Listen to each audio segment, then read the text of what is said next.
Assalamualaikum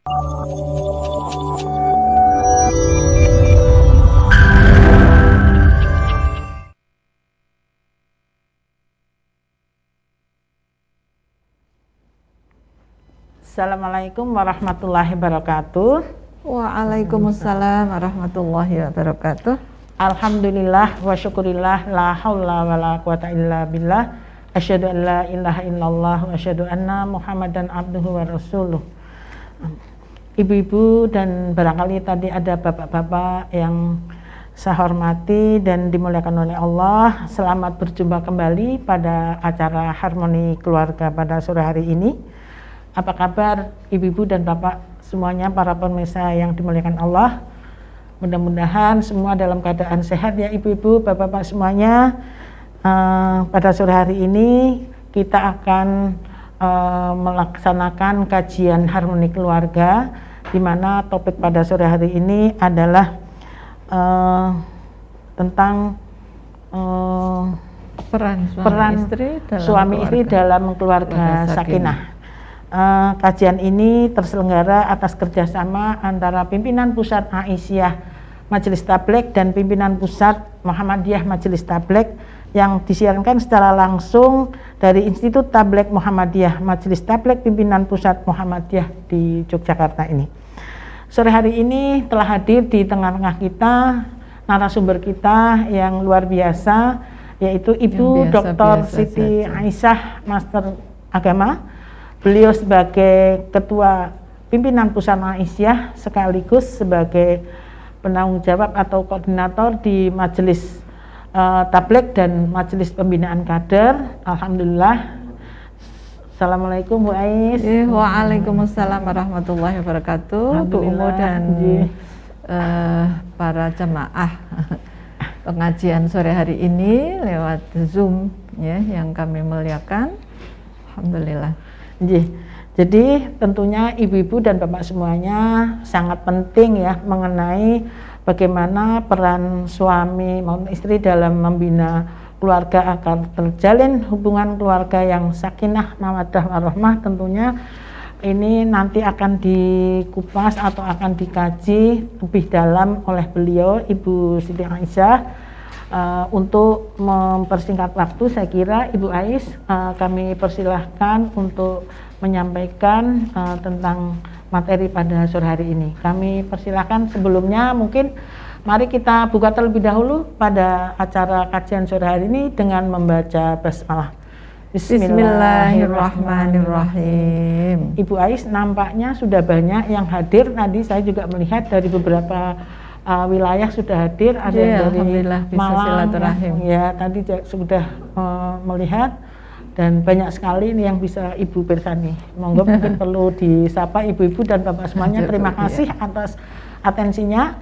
Ini kami waktu sepenuhnya kami haturkan kepada Ibu. Monggo Ibu. Terima kasih Bu Umu. Assalamualaikum warahmatullahi wabarakatuh. Waalaikumsalam warahmatullahi wabarakatuh. Bismillahirrahmanirrahim. Alhamdulillahirabbil alamin. Alhamdulillahilladzi anzala sakinata fi qulubil mu'minina liyazdadu imanan ma'a imanihim. Assalatu wassalamu ala asyrafil anbiya'i wa khairil mursalin wa ala alihi wa ashabihi wa muhyi sunnatihi ajma'in. Yang kami hormati bapak-bapak dan ibu-ibu semua, para pimpinan Aisyah, para mubalighat dan kaum muslimin muslimat yang saya muliakan rahimakumullah.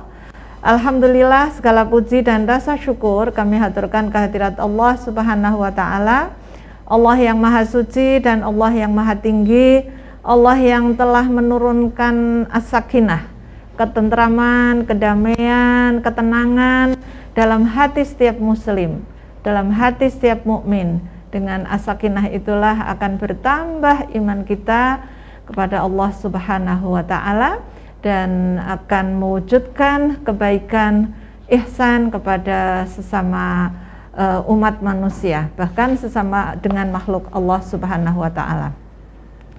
Ibu-ibu semua dan Bapak, tema pada sore hari ini terkait dengan peran Saya kasih dalam kurung Bu Umu, hak dan kewajiban gitu. Iya.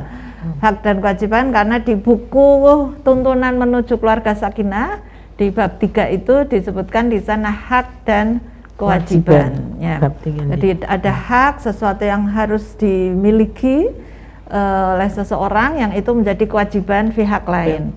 Kalau di sini dikatakan antara suami dan istri, oh maka ini ada hak suami yang harus diberikan oleh istri, ada hak istri yang harus diberikan oleh suami. Tapi juga ada hak bersama nanti. Sebenarnya kalau ini kan ibu-ibu yang sudah sudah merasakan asinnya garam itulah ya,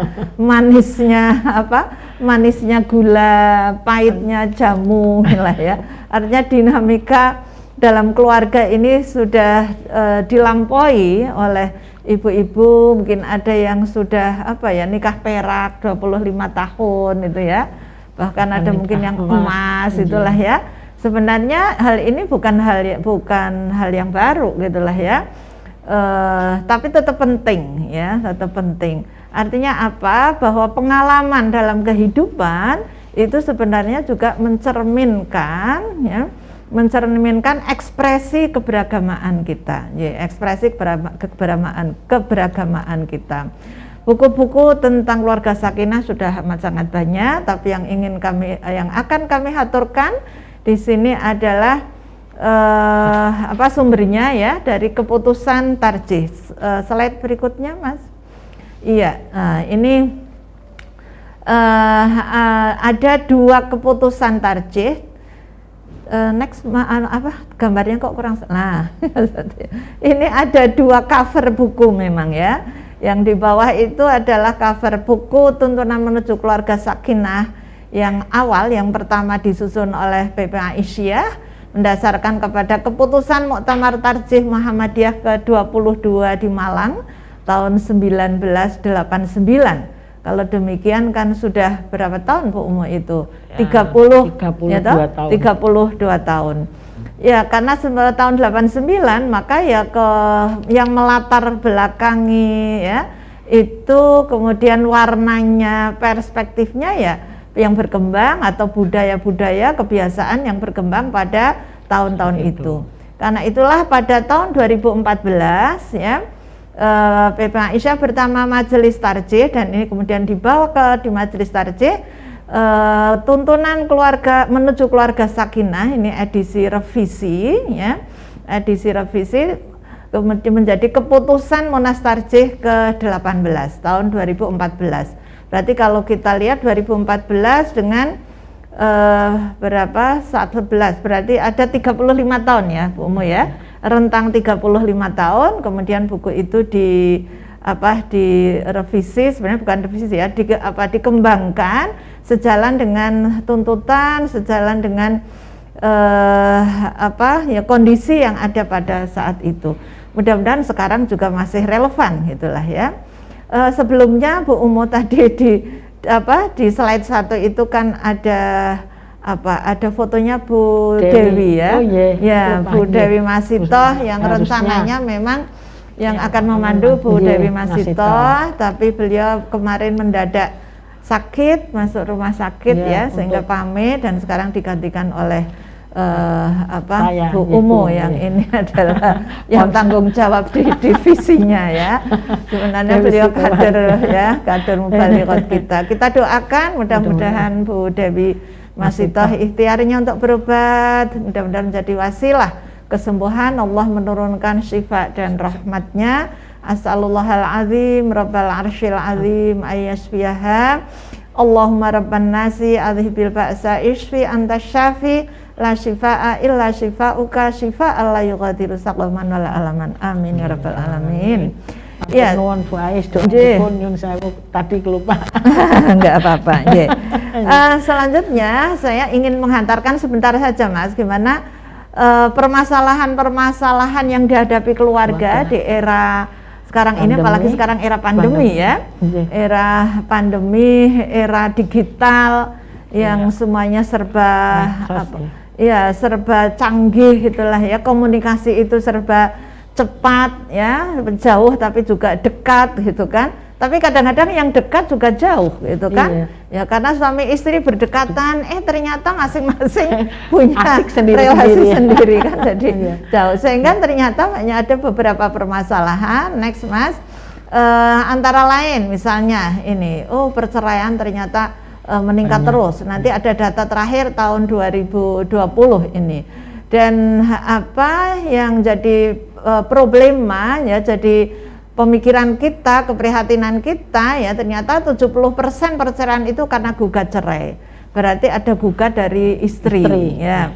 Berarti kan ada permasalahan dalam keluarga, mungkin juga ada kesadaran hukum dari perempuan, kemandirian perempuan, ya, keluarga sudah tidak dapat dipertahankan, itu satu-satunya ya dalam Islam kan pintu darurat gitulah ya, satu-satunya. Ya, permasalahan dalam keluarga ini juga sekarang masih marak perkawinan anak ya, kekerasan dalam rumah tangga. Yang sekarang sedang ramai itu kekerasan seksual ya, ada Permendikbud itu yang pro dan kontra ya tentang kekerasan seksual di perguruan tinggi ya. Keluarga miskin juga masih banyak kita jumpai, apalagi di era pandemi ini ya. Banyak keluarga-keluarga yang alih gitulah ya, alih profesi karena kebetulan yang sebulan sudah mapan, kebetulan ada pandemi, akhirnya kemudian ada pendapatannya menurun dan sebagainya. Rendahnya pendidikan, masih akses kesehatan, akses layanan sosial. Nah sekarang model keluarga itu macam-macam ya. Ada keluarga lengkap, artinya suami istri lengkap dalam satu rumah, itulah ya. Diikat dengan perkawinan yang sah, tercatat juga, bukan perkawinan tidak dicatat gitu ya. Tapi tercatat juga ya, lengkap itu ya, suami istri, mungkin mereka berdua kerja gitu ya. Nampak sejahtera, spiritualitasnya juga terjaga, anak-anaknya juga solih-solihah, menyenangkan, aktif dalam masyarakat mungkin ya. Tapi ada juga keluarga transisi, lengkap sebenarnya ya, tapi ternyata suami istri tidak tinggal satu rumah ya. Satu di Jakarta, yang satu ya, di Jogja, Jakarta, Jogja, jadi PJKA itu kan ya. Pulang Jumat kembali Ahad katanya itu kan. Ini transisi, bahkan sekarang transisi banyak dosen misalnya ya. Betul. Yang sedang sekolah kemudian lanjut ke luar negeri. Ini kan keluarga transisi. Ada keluarga single parent itu bisa laki-lakinya sendiri atau perempuannya, apalagi sekarang era pandemi ya Allah, kita sangat-sangat prihatin ya kalau membaca banyak anak-anak yatim ya karena ditinggal ayah ibunya. Bayangkan kalau di keluarga sakinah kan ada keluarga al-ashirah ya, keluarga luas, mungkin keluarganya bisa merawat gitulah ya. Tapi kalau nggak ada ya aisyah biasanya itu. Tapi ada juga keluarga pengangguran dalam arti ya tidak ada sumber pendapatan kedua-duanya. Tapi ada juga permasalahan tentang faham agama ya, faham agama yang itu belum mengembangkan prinsip rahmah, masih ada kekerasan, dan kekerasan itu kadang-kadang dilegitimasi dengan agama. Kemudian belum mengembangkan prinsip keadilan, kesetaraan, kesalingan ya.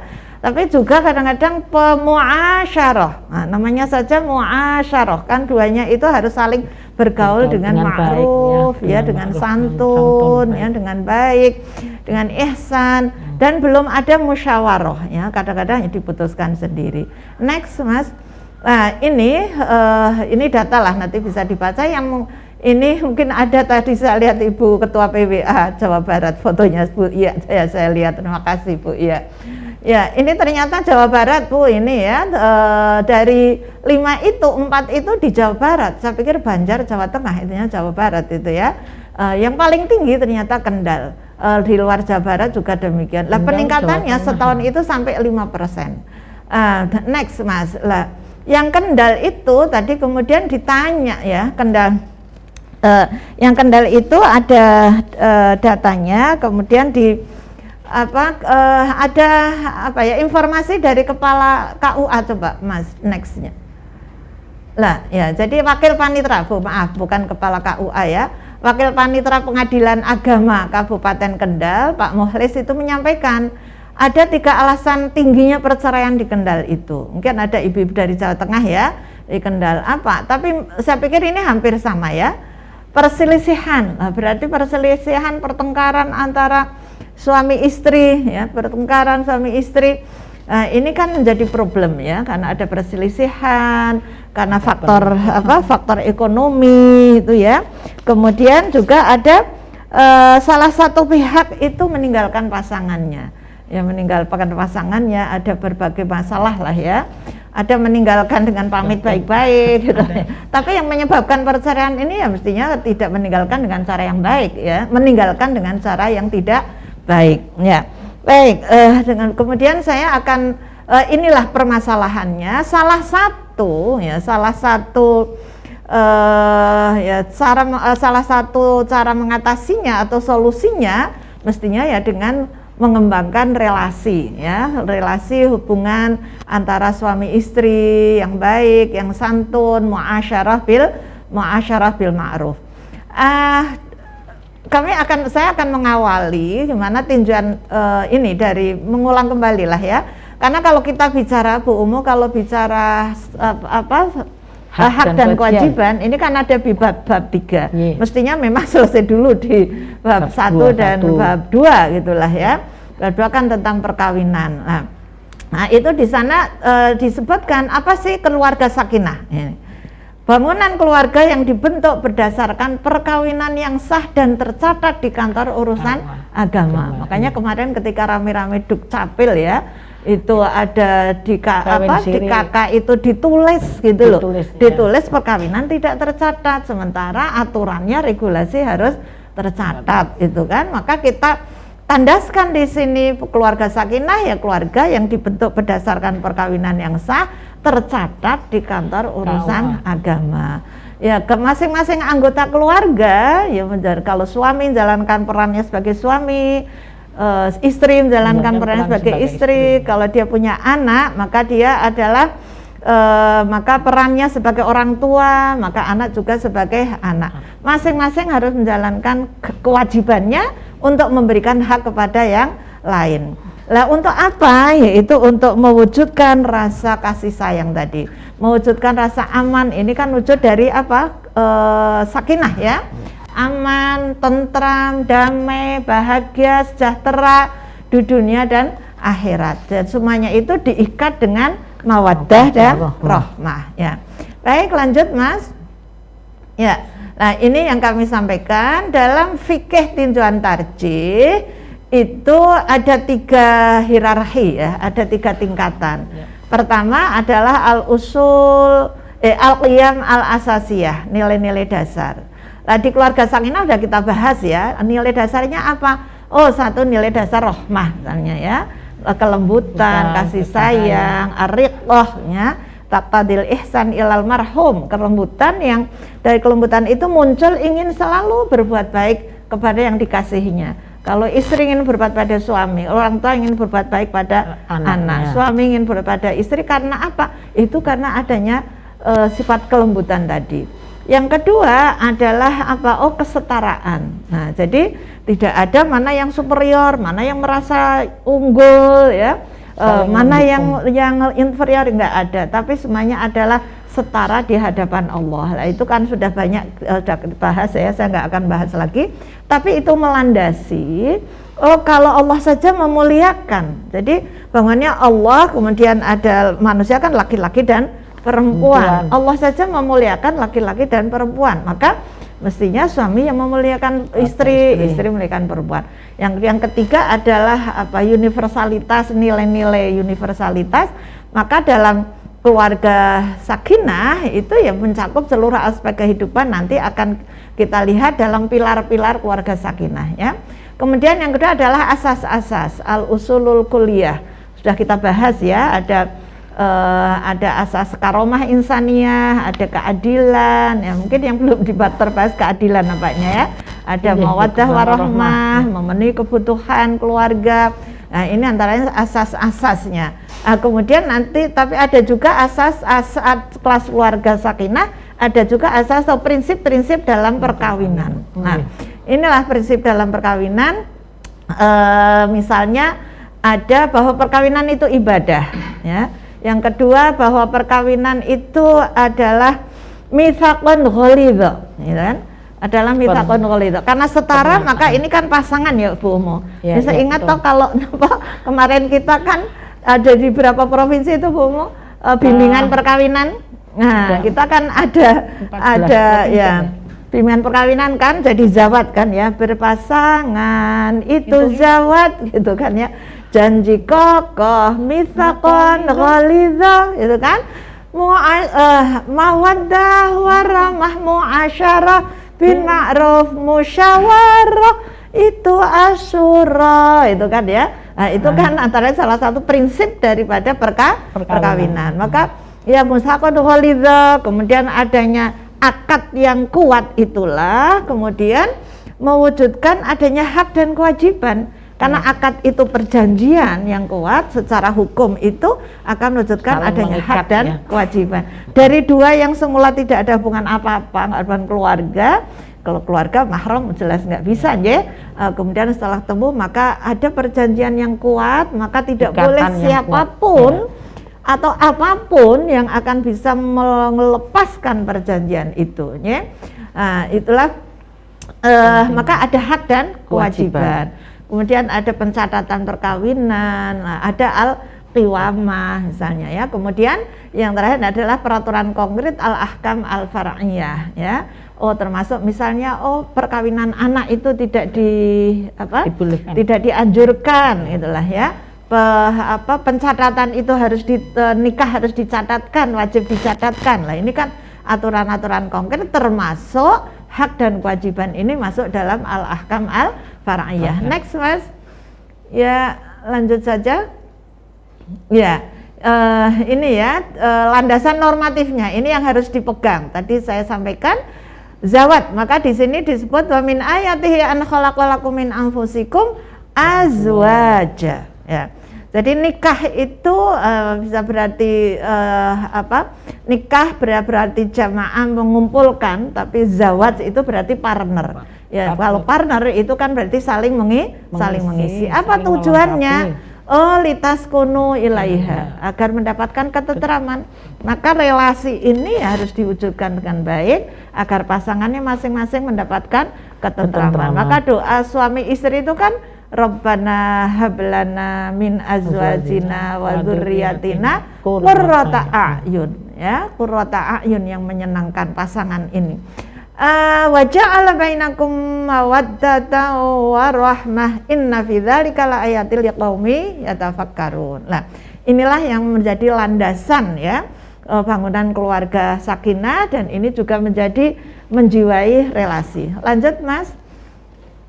Ya, ini tadi sudah karomah insan asas sudah, lanjut saja.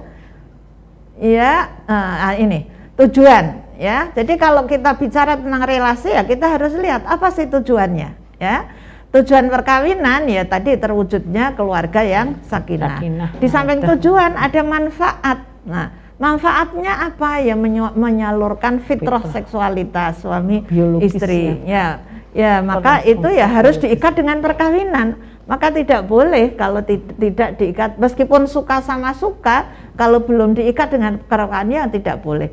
Juga mewujudkan anak yang soleh, thayyib qurrata ain. Sehingga sekarang ada budaya ya, mulai lifestyle lah, belum budaya ya. Ada sebagian yang punya lifestyle child free ya. Jadi nggak mau punya anak. Meskipun itu ya kita memaklumi dalam arti memahami ya, karena kadang-kadang itu adalah keputusan masing-masing. Lah ibu-ibu di buku di majalah Suara Aisyah ini ya, majalah Suara Aisyah ini kan ada rubrik, setiap terbit itu pasti ada rubrik keluarga sakinah ya, di asal yang edisi ini, edisi terakhir ini edisi 11, ini edisi ulang tahun Suara Aisyah ke-95. Ada keluarga sakinah yang ditulis oleh Bu Alim, ini juga bicara tentang child free gitulah ya, tentang child free dan juga prinsip qiwamah tadi, itu yang belum kita bahas ya. Lanjut Mas.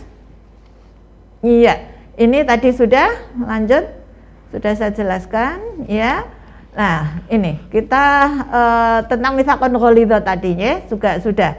Monggo lanjut saja. Ya, terus tadi juga sudah prinsip akibat hukum ya.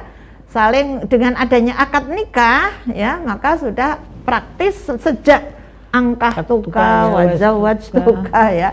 Kemudian qabil tu itulah ya. Di sini ada mantan nanya itu kelihatan ya. Masih hafal ya Mas ya. Nah, ini maka masing-masing punya hak. Tapi ya hak itu konsekuensi dari akad. Ya. Tapi hak itu bisa gugur selama yang punya hak itu merelakan. Itulah ya. Misalnya, hak istri diberikan nafkah. Berarti suami adalah memberikan nafkah. Sekarang banyak ibu-ibu yang kerja misalnya ya. Kemudian di situ ada harta bersama. Kemudian meskipun dua-duanya kerja ya dalam prinsip al-qiyamah itu di sini juga disinggung ya oleh Bu Alim ya, oleh Bu Alim ambil dari keluarga Sakinah. Itu hak ya tetap kewajiban suami. Tapi andai kata istri merelakannya, maka kewajiban itu bisa menjadi gugur gitu kan ya. Misalnya istri yang bekerja, suami kebetulan karena harus di rumah harus diselesaikan, ada mungkin ngantar anak dan seterusnya, mengurus begitu, karena istri mungkin powernya lebih, artinya kekuatan di dalam untuk mendapatkan itu. Sekarang itu kan sudah diikhlaskan boleh gitu ya. Itu kan realitas ya sekarang ya. Nah, itu seperti itu, apalagi sudah akad yang kuat tadi, yang tujuannya mewujudkan ketentraman, kesakinahan ya. Apalagi ini niatnya tadi ibadah, saya pikir ya itu bagian dari ibadah dari istri itulah ya. Meskipun kewajiban itu tetap pada suami, tapi kemudian kalau istri merelakan ya nggak ada masalah. Dan itulah istri, ya. Suami boleh mengikhlaskan untuk bekerja di luar, artinya kalau tidak ada izin suami kan juga nggak bisa. Itulah nanti termasuk kewajiban suami. Nanti kita akan lihat di situ ya. Monggo next lanjut. Ini mithaq terus Mas, terus lanjut. Halo, terus lanjut sudah? Iya. Nah, ini kita akan masuk pada hak dan kewajiban suami dan istri dalam keluarga sakinah ya. Begitu dia nikah ya, walimahan, dia sudah memiliki hak dan kewajiban. Nah, ini mengantarkan bahwa keluarga di Aisyah itu kan ada keluarga kecil ya, ada keluarga inti atau istilahnya dalam Al-Qur'an al-ahl ya, nuclear family. Ada juga keluarga luas, jadi bukan keluarga besar ya, keluarga luas karena cakupannya bukan hanya kalau inti suami, itu ahl itu kan hanya suami istri atau orang tua anak, tapi ini bisa mertua, bisa orang tua, bisa kalau pembantu malah masuk di al-ahl juga bisa. Ada nuclear family atau al-ashirah ya. Maka yang penting di sini masing-masing, gitu kan? Masing-masing ya harus saling menunaikan kewajibannya, memberikan hak kepada yang lain, kemudian membangun komunikasi. Nah, maka untuk memenuhi kewajiban kan diperlukan adanya pola hubungan. Yang hubungan itu ya dilandasi tadi nilai-nilai rahmah, nilai-nilai kesetaraan ya. Tapi mungkin budaya juga nggak ada masalah ya, asal budayanya itu saling memuliakan. Misalnya Bu Umu dulu kalau manggil Pak Tim apa Pak? Bapak. Karena aku sudah punya ada Mas ya, ada Kang, ada Mbak Yu itu kan ya. Ini kan pola-pola komunikasi yang sudah disepakati. Ada Jeng, ada nilai ya. Ini kan Abi. Ada Abi, ada Umi misalnya itulah ya. Mama, Papa, Ibu, Simbok, Pak E, Ma E gitu mungkin ya. Nah, ini komunikasi yang penting adalah saling menghormati dengan bahasa-bahasa yang saling memuliakan lah ya, menghormati. Ya, langsung monggo kita akan bicara ketika bicara hak dan kewajiban dalam keluarga. Next, Mas ya. Itu ada suami istri, ada orang tua anak, anak dengan orang tua anak itu sejak dalam kandungan ya, sampai menikahkan. Karena kewajiban orang tua menikahkan ya. Untuk kewajiban meskipun sudah menikahkan kadang-kadang ya masih membantu gitu, nggak ada masalah, tapi kewajibannya itu dan anggota keluarga lain. Yang akan kita bahas sekarang monggo next adalah suami dan istri, langsung saja. Nah, relasi antara suami istri ini ada kewajiban bersama, Bu. Ya. Ada kewajiban bersama, ada hak bersama, tapi ada kewajiban istri pada suami atau suami kepada istri. Monggo seperti apa ya? Monggo apa sih kewajiban bersama? Langsung next Mas. Ya. Tapi sebelumnya kita lihat dulu landasan-landasan normatifnya ya. Untuk landasan-landasan normatifnya yang pertama tadi mu'asyarah. Ini diambil dari An-Nisa ayat 19. Wa'ashiruhunna bil ma'ruf katanya. Hendaklah engkau saling bergaul gitulah. Asyara yu'ashiru. Itu kan saling gitulah ya. Jadi ada lil musyarakah ya. Jadi saling bergaul dengan baik. Ya, bila kamu tidak menyukai fa in karihtumuhunna ya. Kadang-kadang suami enggak menyukai ya, perilaku istri misalnya sikap istri misalnya nggak menyukai, tapi kata Allah fa'asa an takrahu syai'a wa yaj'alallahu fihi khairan katsira. Kalau kamu merasa itu nggak suka, tapi mungkin Allah akan jadikan di situ ada khair ya, hal-hal yang terbaik yang banyak. Minimal suami jadi lebih sabar, atau sebaliknya ini kan namanya zawaj itu kan mesti saling ya. Sebaliknya ya mungkin ada istri yang perilaku suami nggak disukai gitu kan. Ini kemungkinan juga ya, kita harus sabar, harus memahami. Artinya apa? Tadi asyura musyawarah itu ya. Walahun mamithul ladzi alaihin bil ma'ruf katanya. Istri itu juga punya hak yang seimbang lah dengan kewajibannya ya secara ma'ruf itu. Karena masing-masing saling memberikan kan ya, jadi seimbang. Hunna libasul lakum wa antum libasul lahun ya. Ini ibarat pakaian, karena pakaian kan untuk menutup kesalahan ya ditutup gitu kan. Kebutuhan juga harus terpenuhi. Baik, monggo ini ayat Al-Qur'annya. Lah hadisnya ini ya. Hadis yang satu riwayat Tirmidzi berkaitan dengan akhlak yang paling baik. Akmalul mu'minina imanan ahsanuhum khuluqa. Ya, ini sabda Rasulullah ngendika ya. Rasulullah bersabda, mukmin yang paling sempurna imannya, karena iman nggak kelihatan loh Bu. Kan urusan kita hanya dengan Allah ya. Nampaknya di mana? Yang ahsanuhum khuluqa, yang paling baik, bukan hanya hasan, paling baik akhlaknya. Yang paling baik siapa? Nah, kata Nabi itu wa khiyarukum linisaihim khuluqa katanya. Yang paling baik adalah akhlaknya, adalah orang yang paling baik terhadap istrinya. Setiap hari ketemu mestinya kan yang paling baik ya, dunianya baik. Yang kedua ini juga ada hadisnya, kalau tadi baik, kalau sekarang paling lembut katanya ya.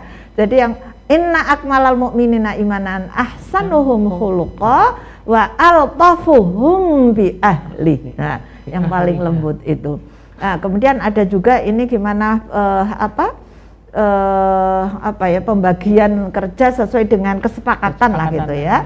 Ada ar-rajul ra'in fi ahli, tapi semuanya akan dimintai pertanggungjawab. Wa huwa mas'ulun an ra'iyatihi wal mar'atu ra'iyatun fi baiti zaujiha wa hiya mas'ulatun an ra'iyah. Jadi semuanya ini akan dipertanggungjawabkan. Ya, next kita langsung masuk kepada apa kewajiban bersama. Nah, saling ini Bu, saling setia gitulah ya. Meskipun jauh ya tetap memegang akad nikah, disaksikan banyak orang, ditulis juga masuk dalam lembaran negara, meskipun sekarang sudah masuk istilahnya.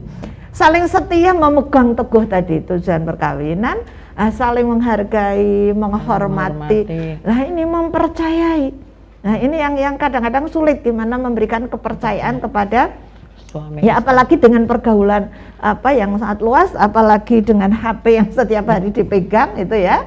Berperilaku sopan, saling berperilaku sopan santun, saling menghormati keluarga masing-masing.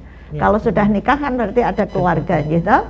Maka harus menghormati ibu suami saya menjadi ibu saya, sebaliknya demikian ya. Saya sudah nggak ada semua Bu Umu ya, dan kita doakan ya.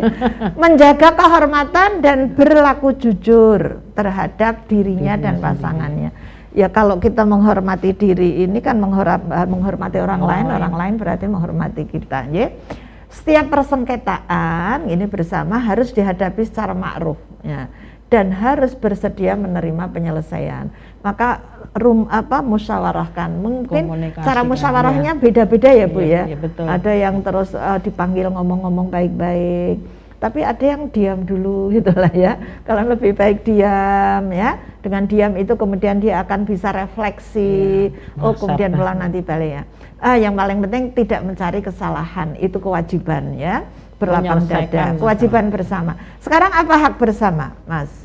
Iya, halal bergaul. Jadi kalau sudah angkah tukah ya sudah, saling menikmati gitulah ya, saling suka, saling mencintai, ya, saling menerima lah, saling masing-masing memiliki hak. Nah, jadi ya suami istri sama-sama itu ya untuk bisa menikmati sebagai suami, menikmati sebagai istri. Kemudian ada haknya terjadi hubungan mahram. Jadi ibu suami menjadi ibu mertua, ini kan jadi menjadi hubungan mahram, pripean gitulah ya.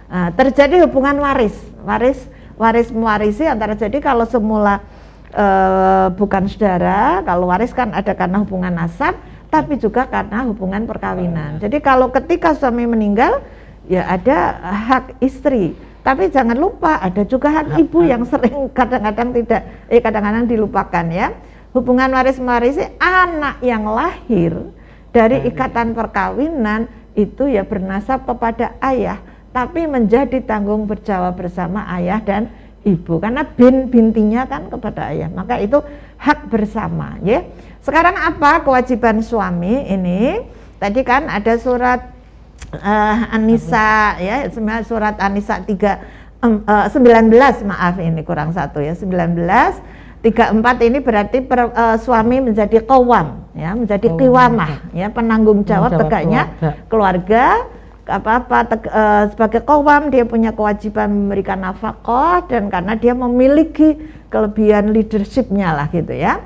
Kemudian dia memberikan nafkah sebagai qawwam sebagai imbangan karena istri punya kewajiban apa, reproduksi hamil, punya anak, memberikan ASI kan sampai 2 tahun itu, tapi selepas itu mendidik bersama-sama. Tapi nanti bisa gugur kewajiban ini apabila tadi Ibu mengatakan kalau kondisi misalnya suami sakit, kemudian PHK sehingga yang kerja, nah itu kan menjadi gugur. Tapi memang ini kalau ini istri, apalagi istri sedang hamil, istri sedang melahirkan, itu kan memang menjadi tanggung jawab suami atau keluarganya. Nah, dalam prinsip al-qiwamah yang kita belum kaji di forum ini, itu adalah juga tanggung jawab keluarga suami ini. Dalam konsep apa tadi, keluarga al-ashirah tadi ya, keluarga luas. Jadi memberikan nafkah kepada istri tadi yang ditanyakan Bu Umu, serta mendukung istri untuk berkontribusi dalam memenuhi nafkah. Jadi kalau istri mau bekerja ya jangan dihalangi, justru didukung. Kan ada iklan Bu di TV itu, mah gajiku udah gede, nggak usah kerja ya gitu. Tapi ibunya pinter itu, kalau bapaknya sedang kayak gitu, kalau dijawab memang mungkin nggak akan menyelesaikan masalah ya. Karena istrinya udah tahu gimana sih kebiasaan suaminya, artinya ngeteh dulu ya Pak katanya. Ini kan relasi kan ya, ngeteh, sudah dibuatkan teh terus sambil minum teh, Pak Ibu tak kerja ya, kan ini untuk kepentingan bersama. Nah suaminya hanya ngangguk saja itu udah ngerti lah, ini kan musyawarah ya, mendukung. Nah, berarti ini sudah berkontribusi ya. Jadi istri punya kontribusi gitu ya. Memberi perhatian kepada istri, ini loh, suami itu selalu menjaga kehormatan dan nama baik istri serta keluarga. Menjadi mitra, nah ini, jadi mitra istri dalam mengokohkan budi pekerti, akhlak mulia dalam keluarga, termasuk mitra istri dalam bersosialisasi, itulah ya, berdakwah itu kan.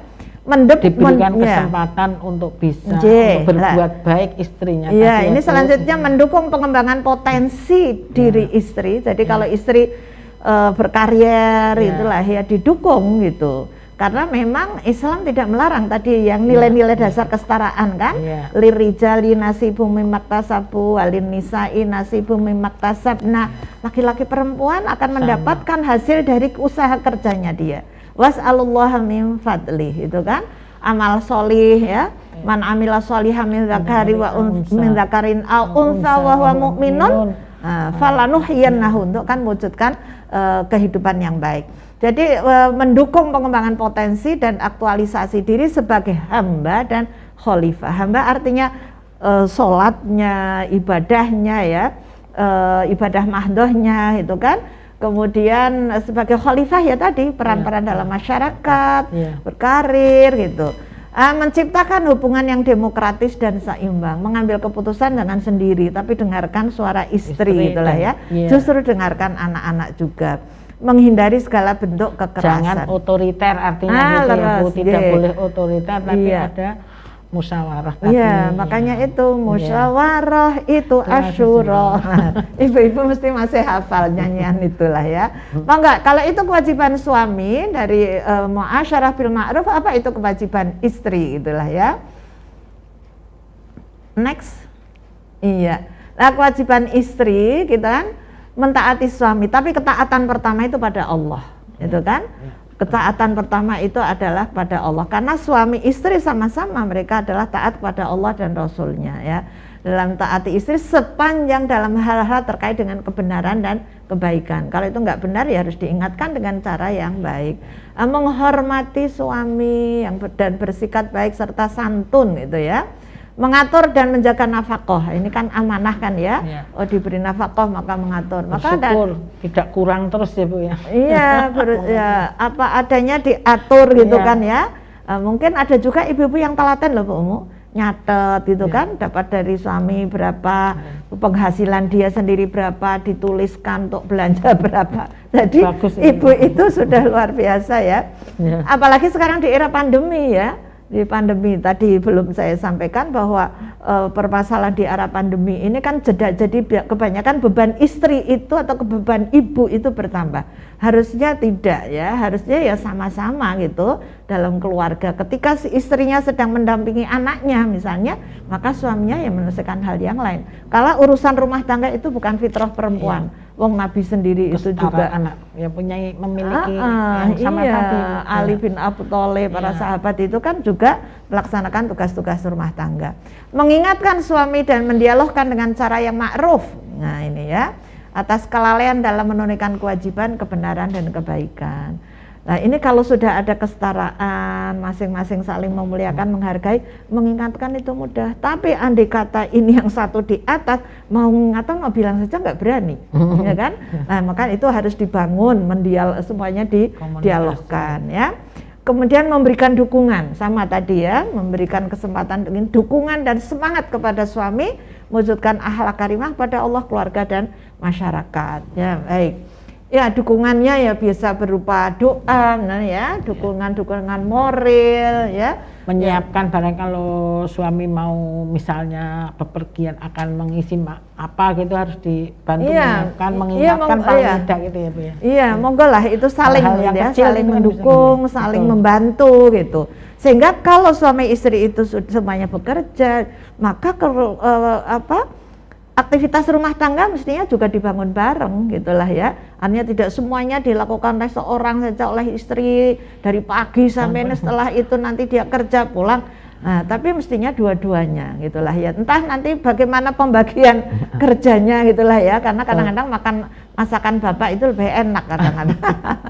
Nah ini terakhir, jadi ini sudah sebagai penutup, saya pikir itu aja Bu Umu. Cuman yang di bawah saya juga sampaikan, nanti bisa di-share ya, gimana itu rumusan-rumusan. Kalau ini kan dari keputusan tarjih ya, tapi pemerintah juga sudah membuat rumusan di Undang-Undang Nomor 1 Tahun 74 ya, dan itu untuk seluruh warga negara, jadi muslim maupun non muslim, apapun agamanya, ada 6 agama yang diakui ya, itu adalah ada di Undang-Undang Nomor 1 Tahun 74. Khusus untuk muslim itu ada di KHI ya, kompilasi hukum Islam. Jadi kompilasi hukum Islam itu ada, hanya saja memang ya karena itu dibuat tahun 74, dibuat tahun 91 itu ya, anunya kan juga berbeda dengan kondisi sekarang. Artinya harus disesuaikan dengan kondisi yang ada sekarang.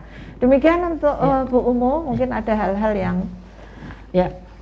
terima kasih Bu Ais untuk paparannya tadi yang luar biasa. Ternyata memang ini yang paling penting di dalam keluarga ini, bagaimana kita bisa menerapkan tentang komunikasi tadi, relasi tadi, supaya bisa untuk menyelesaikan permasalahan tanpa komunikasi tidak akan selesai kan Ibu. Jadi kuncinya adalah bagaimana kita bisa melaksanakan relasi ini dengan komunikasi yang baik sehingga dapat mewujudkan ketentraman, ketenangan di dalam rumah tangga itu.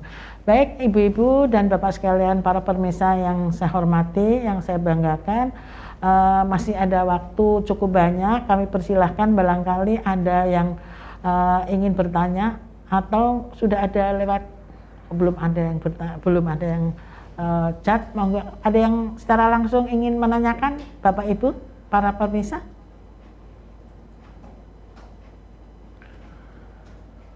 Nampaknya belum ada, Bu Ais mungkin. Suruh lewat chat aja Bu, tidak ada yang langsung. Oh, lewat chat. Jadi mohon dituliskan. Oke, baik. Mohon ibu-ibu bila ingin bertanya, kami persilahkan untuk menulis di chat. Ya. Sebelum lanjut, barangkali kami informasikan bahwa kajian pada sore hari ini bisa disimak atau bisa melalui link YouTube dari Majelis Tabligh Pimpinan Pusat Muhammadiyah. Kami persilahkan, mungkin bisa melalui link YouTube tadi. Baik, Ibu, tadi ada Ibu menyampaikan bahwa salah satu ini permasalahan ya, tadi munculnya permasalahan tadi ada tentang hierarki di dalam pernikahan tadi Bu, perkawinan tadi, ada yang transmisi, ada kemudian yang model keluarga, transisi dalam keluarga.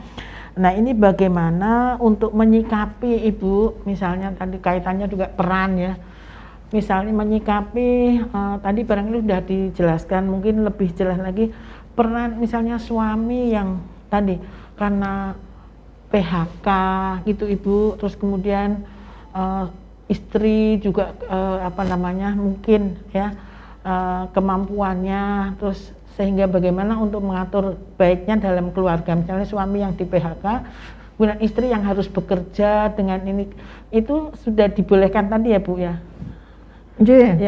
Yang suaminya misalnya tadi di PHK sehingga istri yang harus bekerja karena istri mungkin mempunyai kemampuan atau mungkin punya tadi ya misalnya dalam pendidikan barangkali lebih bisa bekerja, ini kan juga dibolehkan, hanya saja barangkali istri juga harus menghormati tadi ya Bu, tidak oh ini saya yang bekerja, ini harus tidak boleh begitu gitu ya Bu ya.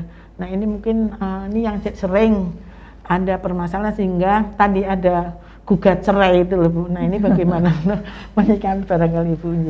Iya, jadi kalau gugat cerai dari istri tadi ya, tapi kalau misalnya tadi suami di PHK, berarti kan permasalahan keluarga ya.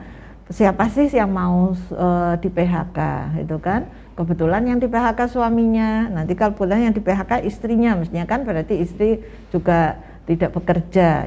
Nah itu adalah permasalahan keluarga, saya pikir bisa dimusyawarahkan. Artinya bekerja itu kan tidak mesti bekerja di instansi, misalnya harus PNS atau di kantor, kan nggak harus. Bekerja kan apa saja itu bisa dilakukan ya, karena ini memang tanggung jawab, sehingga sebenarnya kalau memang mau bekerja, misalnya menanam misalnya, ternyata nggak ada, ya sudah nanam apa di rumah, ternyata itu kan juga bisa dari menghasilkan itu kan.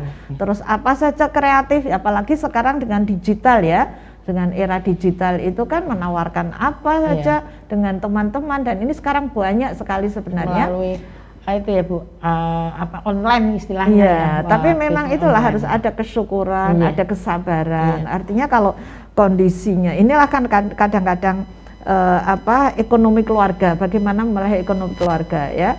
Jadi kalau perintah infak misalnya itulah ya, ini sebenarnya kan ada isyarat kita untuk tidak semuanya dihabiskan, ada isyarat juga untuk bisa ditabung gitulah ya. Jadi ini ada kerelaan dari si istri itu ini tadi. Sudah ada pertanyaan dari chat ini. Pertama ini mungkin dari Bu Novri ya, ini dari Jogja.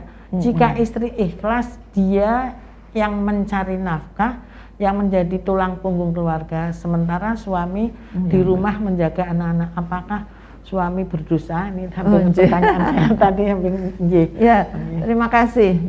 Jadi kembali tadi saya sampaikan bahwa fitrah perempuan itu kan melahirkan, memberikan ASI itu. Selain itu menjadi tanggung jawab bersama.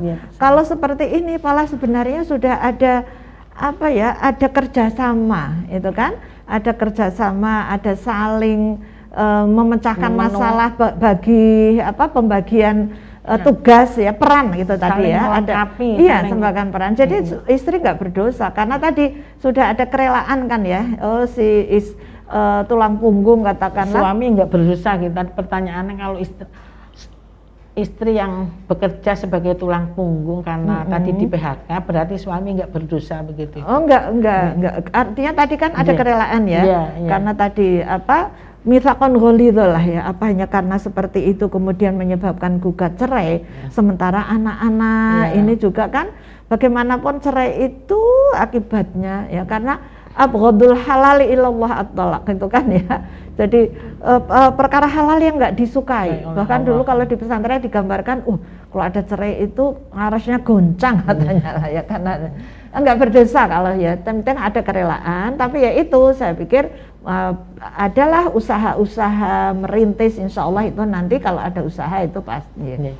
Karena ada lagi pertanyaan dari Bu Suharni Banyuwangi. Ini Bu, ketika dihadapkan pada masalah ekonomi ya, istri pergi ke luar negeri untuk mencari rezeki, TKW misalnya Bu ya. Nah, gimana hukumnya? Nah, ini mungkin tadi karena ada dan sekarang banyak sekali ya. Memang ini hal yang dilematis ya, amat sangat dilematis.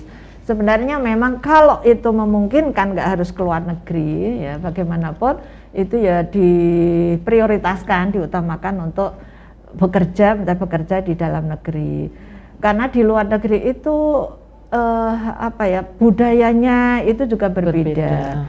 Kadang-kadang banyak juga yang tidak mendapatkan hak-hak semestinya sebagai pekerja. Banyak juga yang udah bekerja nggak mendapatkan gajinya, bahkan mendapatkan kekerasan, jam kerjanya itu juga enggaknya.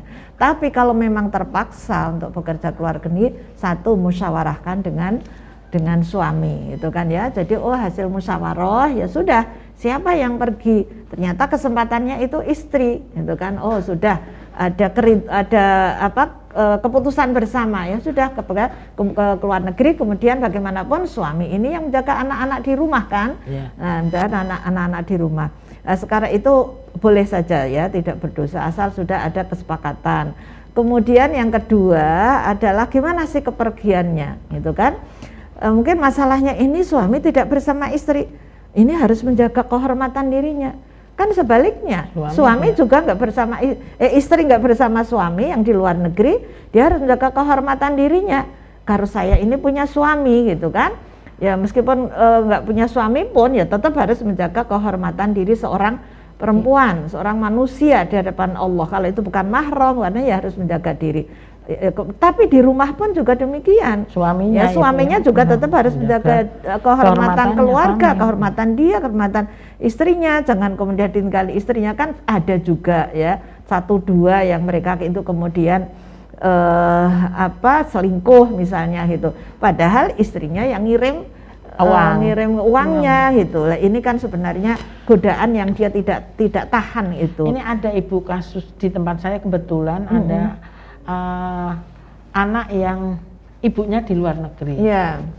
Anaknya kebetulan ikut saya ya. Jadi tiap sore atau tiap pagi ibunya mesti video call ini loh, ibunya sedang ini. Nah itu malah lebih bagus bukannya video call, tahu ibunya kerjanya seperti apa.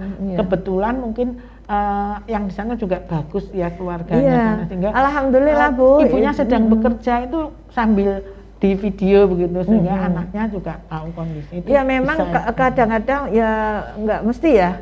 alhamdulillah itu dapat tempat bekerja, orang tuanya majikannya lah katakanlah ya, tempat itu adalah baik. Ada juga seperti itu, dia sering keluar negeri, diajak, tapi ada juga itulah yang tidak apalagi misalnya melalui agen-agen yang tidak resmi gitu ya. Jadi menurut saya seperti itu sudah bagus. Salah satu caranya kan komunikasi terus dengan suaminya juga seperti itu. Ini kan adalah untuk menjaga. Yang penting adalah keamanan. Jelas itu aman ya. Semuanya baik istri maupun suami harus menjaga amanah. Artinya keamanan sebagai keluarga itu. Tapi yang keluar negeri ini pun kan juga keamanannya harus terjamin. Untuk itulah maka harus dengan jalur-jalur resmi gitu ya. Maka punya paspornya juga paspor resmi. Ini kan jaga keamanan itulah ya. Ada izin tinggal, visa ya, semuanya pokoknya dilalui dengan secara baik, secara insya Allah dengan niat yang baik. Allah itu akan melindungi, termasuk doa-doa terus ya, apalagi putrinya itu putranya juga mendoakan kesembuhannya dimanapun, karena ini kan juga perjuangan itu kan, jihad untuk menegakkan keluarga. Ini ada satu lagi, ada masih ada dua pertanyaan. Ini dari Bapak atau Mas ya, Mas Ahmad atau Bapak Ahmad dari Bogor itu. Assalamualaikum. Ketika suami istri bercerai, apakah kewajiban nafkah juga ikut terputus seorang mantan suami jika mempunyai anak? Sampai usia anak berapa ayah wajib memberikan nafkah? Baik. Jadi memang kalau namanya bercerai biasanya ada satu hak nafkah atau kewajiban memberikan nafkah. Yang kedua adalah hak hadonah, yaitu pendidikan. Kewajiban nafkah itu pada suami, itu memberikan nafkah, bukan nafkah istri, nafkah anak. Nafkah istri itu tadi di surat surat Al-Baqarah 233, ketika istri yang dicerai, kan ada yang sedang hamil dicerai misalnya, itu kan ada ya, atau sudah dicerai, dia masih memberikan ASI gitu. Masih memberikan ASI, maka wal mauludi lahu rizquhunna wa kiswatuhunna. Maka ayahnya itu, mantan suaminya itu juga wajib memberikan nafkah pada istrinya yang istrinya itu sedang memberikan ASI. Maka ini kewajiban nafkah pada anaknya sebenarnya lewat istrinya. Nafkahnya apa saja? Rizquhunna wa kiswatuhunna. Iya, makan, kesehatan, sampai kiswah. Kiswah kan baju. Bahasa ibu daster saja harus dibelikan. Tapi nggak hanya itu, askinuhunna ya. Sampai tempat tinggal itu juga harus disediakan. Jadi betul, nafkah siapa? Ya nafkah suami. Bahkan pengadilan agama pun memberikan memfasilitasi, tapi ya jangan sampai ke pengadilan lah ya. Mestinya itu sudah kewajiban suami. Tapi andai kata suami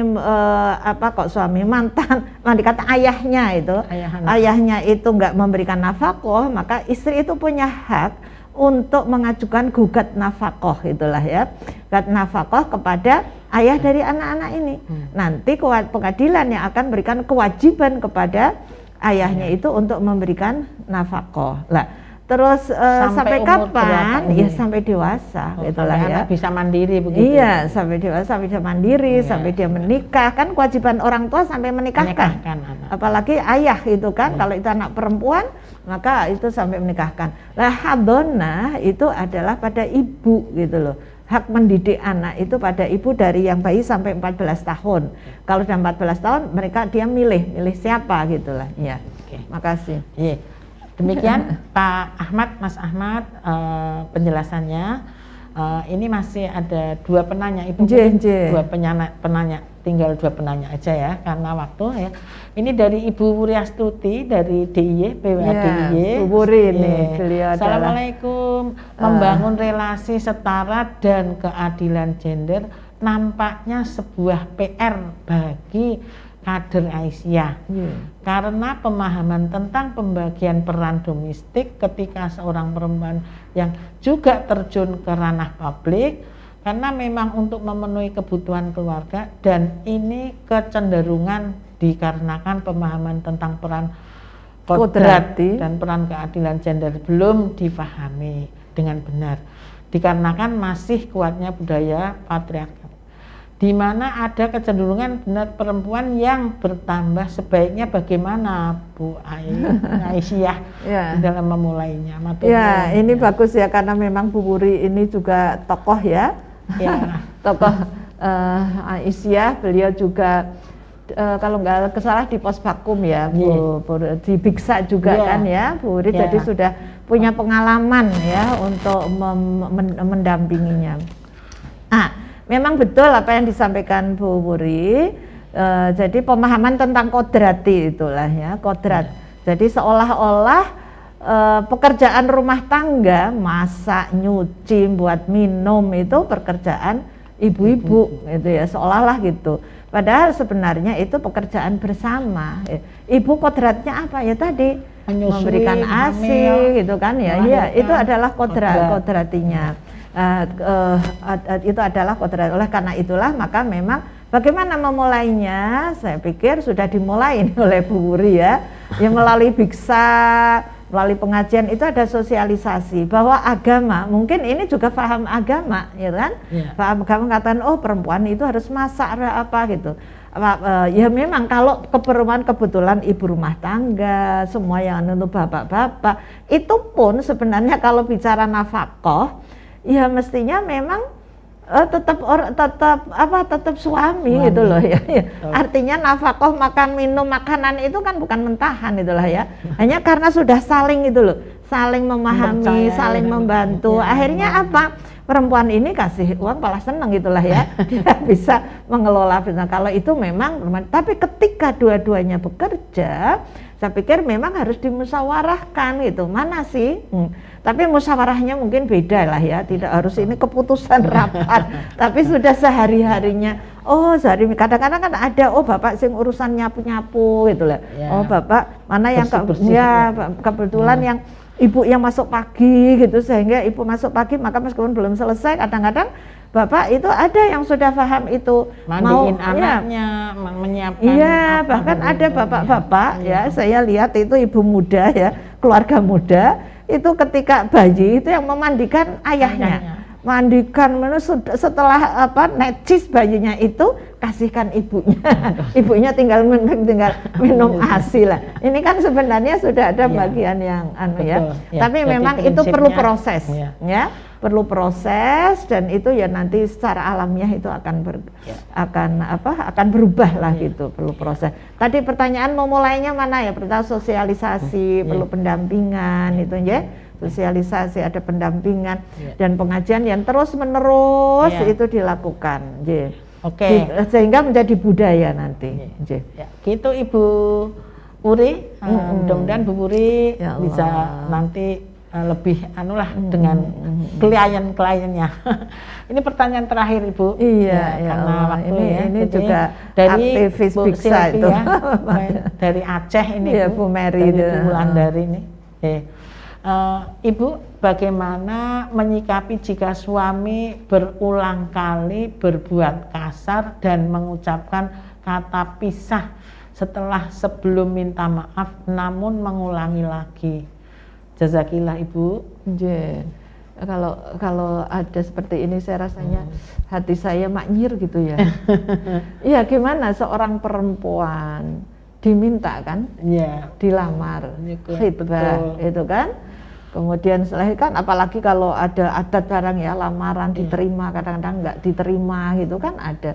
Ini dilamar, diminta, sudah diterima, sudah dikasihkan.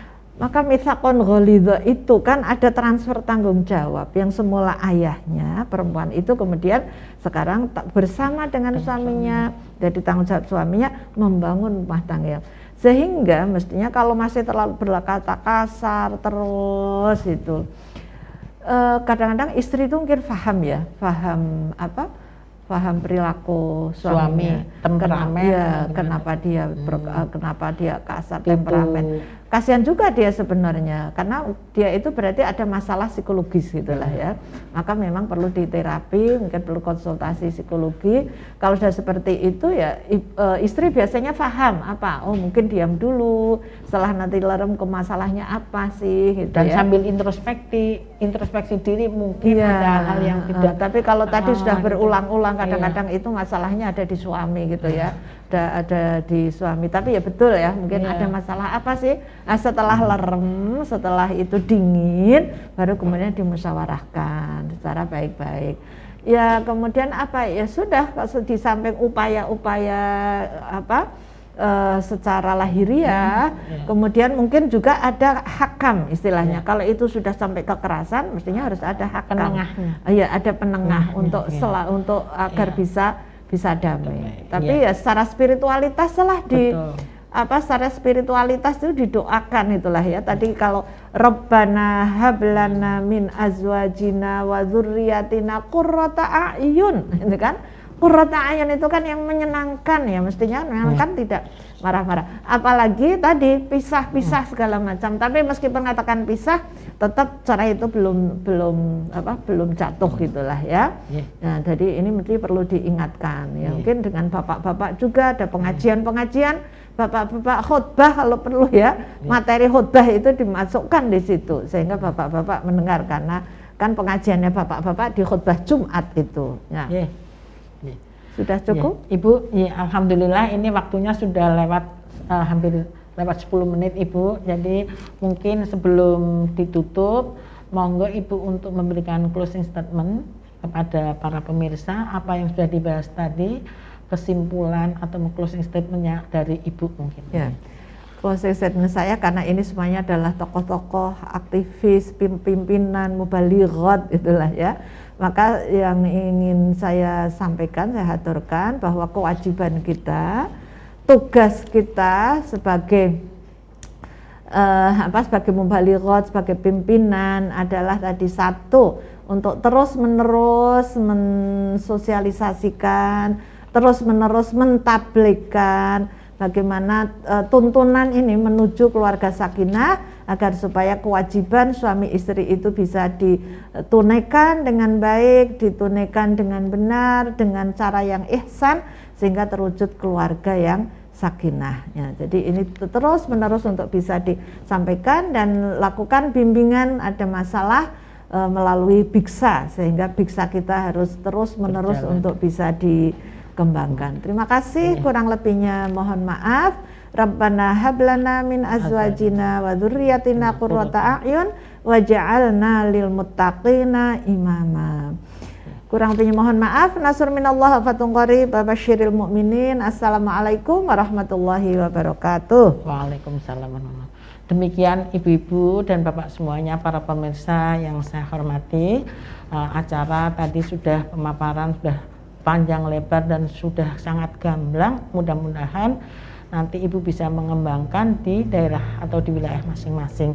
Sebelum kami tutup acara pada sore hari ini, ini barangkali ibu dan bapak semuanya memiliki rezeki yang lebih, kami persilahkan bisa menyalurkan dana dakwah Majelis Tabligh Pimpinan Pusat Muhammadiyah dapat disalurkan melalui Bank Syariah Mandiri, nomor rekening 71153900494 atas nama Institusi Tabligh Muhammadiyah. Konfirmasi atau kontak layanan dakwah melalui 081126418668. Mudah-mudahan Allah memberikan rezeki yang luas sehingga Bapak Ibu bisa menyalurkan dananya ke Institut Majelis Tabligh Pimpinan Pusat Muhammadiyah. Baik Bapak Ibu dan para pemirsa yang saya hormati, purnalah sudah kajian Harmoni Keluarga pada sore hari ini. Saya selaku pembawa acara yang menemani Ibu Ais, barangkali ada salah kata yang tidak sopan ataupun kurang berkenan, kami mohon maaf. Oleh karena itu mari kita tutup kajian sore hari ini dengan membaca hamdalah. Alhamdulillahirabbil alamin. Assalamualaikum warahmatullahi wabarakatuh. Waalaikumsalam warahmatullahi wabarakatuh. Terima kasih Ibu.